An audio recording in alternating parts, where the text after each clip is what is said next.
Hi all, ഇന്നത്തെ ദിവസം നിങ്ങൾ ഫോക്കസ് ചെയ്യേണ്ട കാര്യം എവിടെയാണെന്ന് നമുക്ക് നോക്കാം.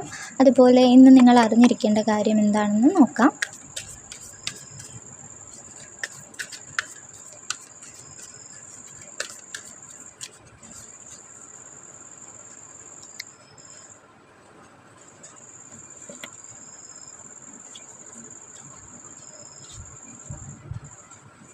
നമുക്കിവിടെ വന്നിരിക്കുന്നത് ഫൂൾ കാർഡാണ്.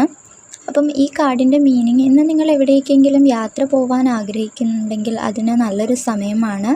അതുപോലെ തന്നെ നിങ്ങളെ പ്രൊട്ടക്റ്റ് ചെയ്യാനായിട്ട് യൂണിവേഴ്സ് ഉണ്ടെന്ന് കാണിക്കുന്നുണ്ട്. നിങ്ങൾക്ക് പുതിയൊരു ബിഗിനിങ് കാണിക്കുന്നുണ്ട്. അപ്പോൾ ഇന്ന് നിങ്ങൾ എന്തെങ്കിലും ഒരു കാര്യം തുടങ്ങണമെന്ന് ആഗ്രഹിക്കുന്നുണ്ടെങ്കിൽ അതിന് നല്ല സമയമാണ്. യൂണിവേഴ്സിനെ ട്രസ്റ്റ് ചെയ്ത് തന്നെ നിങ്ങൾ മുന്നോട്ട് അതിനുള്ള ആക്ഷൻ എടുക്കണം. പിന്നീട് യൂണിവേഴ്സ് നിങ്ങൾക്ക് തരുന്നൊരു അഡ്വൈസ് ഇന്ന് ഹാപ്പി ആയിട്ടിരിക്കണമെന്നാണ്. അപ്പോൾ തീർച്ചയായും നിങ്ങളെല്ലാവരും ഇന്ന് ഹാപ്പി ആയിട്ടിരിക്കാനായിട്ട് ശ്രമിക്കണം.